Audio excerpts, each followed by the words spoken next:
평생을 벌었는데 노후가 불안한 이유 은퇴 후 무너지는 한국 중장년의 진실. 회사 다닐 때는 이런 생각 많이 하죠. 그래도 월급은 나오니까 조금만 더 버티면 된다. 매달 통장에 찍히는 숫자가 나를 지켜주는 것 같고 회사라는 울타리가 있으니 미래가 막연해도 애써 생각을 미뤄둡니다. 그런데 막상 은퇴가 가까워지거나 실제로 퇴직을 하고 나면 갑자기 현실이 훅 들어옵니다. 분명 평생을 일했는데 분명 남들만큼은 벌었는데 이상하게 노후가 불안합니다. 주변을 보면 더 그렇습니다. 국민연금도 나오고 집도 있는데 왜 이렇게 마음이 불안하지? 이 질문을 혼자만 하는 게 아니라는 걸 많은 중장년들이 은퇴 후에야 깨닫습니다. 은퇴 후 삶이 불안한 이유는 단순히 돈이 부족해서만은 아닙니다. 돈, 일, 관계, 그리고 삶의 중심이 한꺼번에 흔들리기 때문입니다. 오늘은 은퇴 준비와 은퇴 후 삶의 관점에서 왜 한국의 중장년이 이렇게 쉽게 무너지는지, 그리고 그 불안이 어디서 오는지 현실적으로 이야기해 보려고 합니다. 1. 평생 번 돈과 쓸 수 있는 돈은 다르다. 많은 사람들이 은퇴를 앞두고 이렇게 말합니다. 지금까지 번 돈만 해도 얼마인데요. 맞는 말입니다. 문제는 벌었다는 사실과 지금 쓸 수 있다는 사실은 완전히 다르다는 겁니다. 한국 중장년의 자산 구조를 보면 현금이나 연금보다 부동산 비중이 압도적으로 큽니다.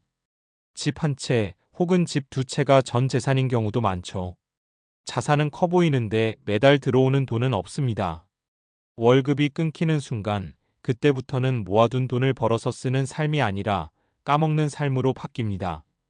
이 전환이 생각보다 사람을 많이 불안하게 만듭니다. 더 문제는 은퇴 후 지출이 생각보다 줄지 않는다는 겁니다. 오히려 늘어나는 경우도 많습니다. 병원비, 약가, 부모 봉양, 자녀 지원, 그리고 예상 못한 목돈 지출까지.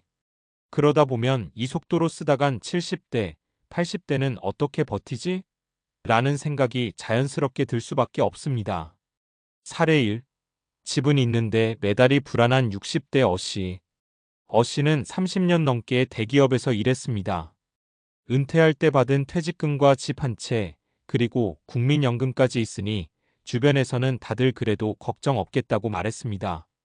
하지만 어씨 본인은 매달이 불안합니다. 집값은 많이 올랐지만 집을 팔 생각은 없습니다. 전세를 주자니 이사갈 곳이 마땅치 않고 월세를 받자니 생활비로는 턱없이 부족합니다. 연금은 나오지만 병원비와 생활비를 감당하고 나면 남는 게 거의 없습니다. 통장 잔고가 조금씩 줄어드는 걸 볼 때마다 마음이 조급해집니다. 어씨가 느끼는 불안의 핵심은 자산이 많고 저금이 아니라 현금 흐름이 끊겼다는 데 있습니다. 이게 바로 많은 은퇴자들이 겪는 현실입니다. 2. 은퇴는 돈의 문제이자 정체성의 문제다.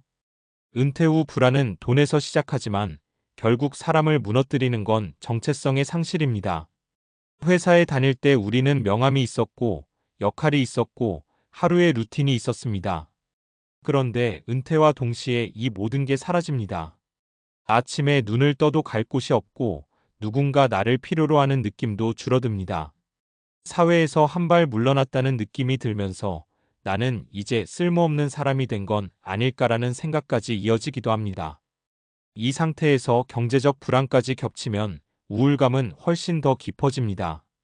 특히 한국 사회는 일하는 사람의 가치를 두는 문화가 강합니다. 일을 그만두는 순간 스스로를 평가절하하기 쉬운 구조입니다. 그래서 은퇴 후 삶을 미리 그려보지 않은 사람일수록 공허함을 크게 느낍니다. 사례 2. 퇴직 후 무기력에 빠진 50대 후반 B씨. B씨는 은퇴 전까지 늘 바쁘게 살았습니다. 회의, 출장, 보고서에 치여 살다 보니 은퇴가 오히려 해방처럼 느껴졌습니다. 처음 몇 달은 좋았습니다. 늦잠도 자고 여행도 다녔죠. 하지만 6개월쯤 지나자 상황이 달라졌습니다. 하루 종일 할 일이 없고 누군가에게 전화 오는 일도 줄어들었습니다. 돈은 당장 부족하지 않았지만 괜히 지출이 신경 쓰이고 사소한 일에도 짜증이 늘었습니다. B씨는 나중에 이렇게 말했습니다. 돈보다 더 무서운 게 내가 쓸모 없어졌다는 느낌이더라고요. 은퇴 후 삶을 준비하지 않았을 때 생기는 전형적인 공허함입니다. 3. 은퇴 준비는 얼마 모았나 보다 어떻게 살 건가다. 많은 사람들이 은퇴 준비를 숫자로만 생각합니다. 연금 얼마, 자산 얼마, 집 몇 채. 물론 중요합니다. 하지만 그보다 더 중요한 질문은 이겁니다.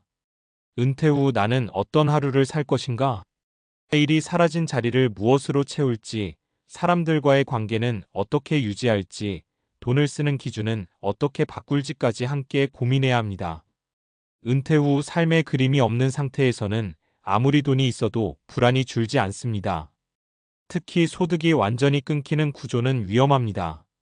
크든 작든 정기적으로 들어오는 돈이 있다는 사실만으로도 심리적 안정감은 크게 달라집니다. 그래서 요즘은 은퇴 후에도 가능한 일 작게라도 수입이 생기는 활동을 미리 준비하는 사람들이 늘고 있습니다. 사례 3. 은퇴 후 작은 수입으로 안정을 찾은 60대 C씨. C씨는 은퇴 전부터 큰돈을 버는 계획은 세우지 않았습니다. 대신 은퇴 후에도 내가 할 수 있는 일을 찾는 데 집중했습니다. 퇴직 전부터 관심 있던 분야를 살려 주 23일 일할 수 있는 일을 준비했습니다. 수입은 예전 월급에 비하면 정말 적습니다. 하지만 매달 일정하게 들어오는 돈이 있고 누군가 나를 필요로 한다는 느낌이 있습니다. C씨는 말합니다. 돈 액수가 중요한 게 아니라 내가 아직 사회와 연결돼 있다는 게 제일 크더라고요. 그 덕분에 지출에도 기준이 생겼고 노후에 대한 불안도 많이 줄었습니다. 마무리하며 노후 불안은 개인의 실패가 아니다. 평생을 벌었는데 노후가 불안한 건 개인이 준비를 못해서만은 아닙니다. 그렇게 설계된 사회에서 살아왔기 때문입니다. 월급에 익숙해진 삶, 부동산 중심 자산 구조, 은퇴 후 삶에 대한 이야기의 부재가 한꺼번에 작용한 결과입니다. 중요한 건 지금이라도 방향을 바꾸는 겁니다. 얼마를 더 모을 수 있을지보다 은퇴 후 어떤 삶을 살고 싶은지부터 생각해 보는 것. 돈, 일 관계를 함께 준비할 때 비로소 노후 불안은 조금씩 줄어듭니다. 은퇴는 끝이 아니라 삶의 형태가 바뀌는 시기입니다. 그 변화를 미리 이해하고 준비하는 것.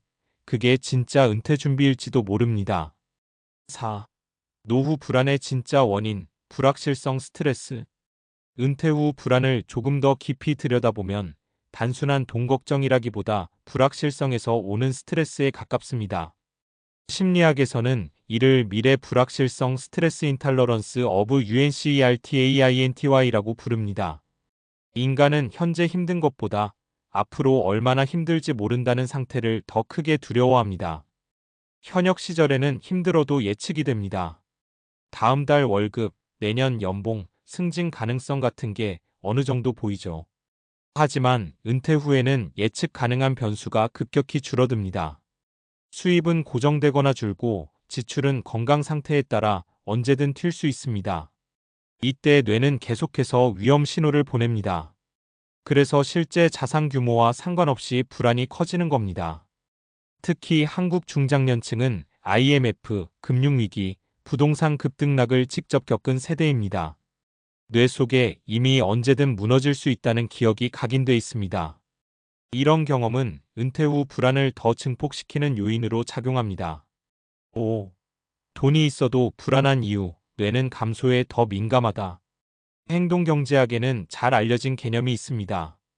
바로 손실회피 성향로스 어버전입니다. 사람은 같은 금액이라도 얻는 기쁨보다 잃는 고통을 약 2배 이상 크게 느낀다는 이론입니다.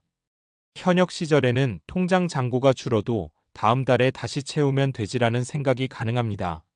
하지만 은퇴 후에는 다릅니다. 통장에서 돈이 빠져나가는 순간 뇌는 이를 손실로 인식합니다. 다시 채울 방법이 제한적이기 때문입니다. 그래서 은퇴자들은 실제 생활비보다 더 적게 쓰면서도 계속 불안합니다. 문제는 이 불안이 소비 위축으로 이어지고 삶의 만족도를 급격히 떨어뜨린다는 점입니다. 연구에 따르면 노년기 우울감의 주요 원인 중 하나가 소득 수준 자체보다 소득의 불확실성과 통제감 상실입니다. 즉, 노후 불안은 숫자의 문제가 아니라 뇌가 상황을 어떻게 해석하느냐의 문제이기도 합니다. 6. 아무 일도 안 하는 노후가 위험한 과학적 이유. 은퇴 후 완전한 휴식을 꿈꾸는 분들이 많습니다. 하지만 뇌과학적으로 보면 지나친 비활동 상태는 노년기에 오히려 위험합니다. 인지과학 연구에 따르면 규칙적인 역할과 사회적 상호작용을 유지하는 노인은 그렇지 않은 노인보다 치매 발병 위험이 낮고 우울증 발생률도 현저히 낮습니다. 중요한 건 일의 크기가 아닙니다. 책임감과 반복성이 핵심입니다. 일을 그만두면서 하루의 구조가 사라지면 뇌는 자극을 잃고 빠르게 위축됩니다. 이때 무기력감과 불안이 동시에 찾아옵니다. 그래서 은퇴 후 아무것도 하지 않겠다는 계획은 사실상 불안을 키우는 계획이 될 가능성이 큽니다. 이런 이유로 전문가들은 은퇴 준비에서 재무 설계와 함께 라이프 구조 설계를 반드시 병행해야 한다고 말합니다. 언제 일어나고 누구를 만나고 어떤 역할을 할지까지 정해져 있을 때 불안은 눈에 띄게 줄어듭니다. 7. 노후를 버티는 힘은 큰돈이 아니라 통제감이다. 여러 연구를 종합해보면 노후 삶의 만족도를 결정하는 핵심 요소는 생각보다 단순합니다. 자산 규모보다 중요한 건 내 삶을 내가 조절하고 있다는 감각, 즉 통제감입니다. 정기적인 수입이 조금이라도 있고 하루의 루틴이 있으며 나를 필요로 하는 관계가 존재할 때 사람은 훨씬 안정감을 느낍니다. 반대로 아무리 자산이 많아도 모든 선택이 불안 회피를 기준으로 돌아가면 삶은 빠르게 위축됩니다. 그래서 은퇴 준비는 이렇게 질문을 바꿔야 합니다. 얼마 있으면 안전할까? 가 아니라 내가 통제할 수 있는 삶의 영역을 얼마나 남겨둘 수 있을까? 이 질문에 답이 생기기 시작하면 노후 불안은 그때부터 조금씩 관리 가능한 문제가 됩니다. 정리하며 은퇴는 숫자가 아니라 구조의 문제다. 은퇴 후 무너지는 이유는 의지가 약해서도 준비를 못해서도 아닙니다.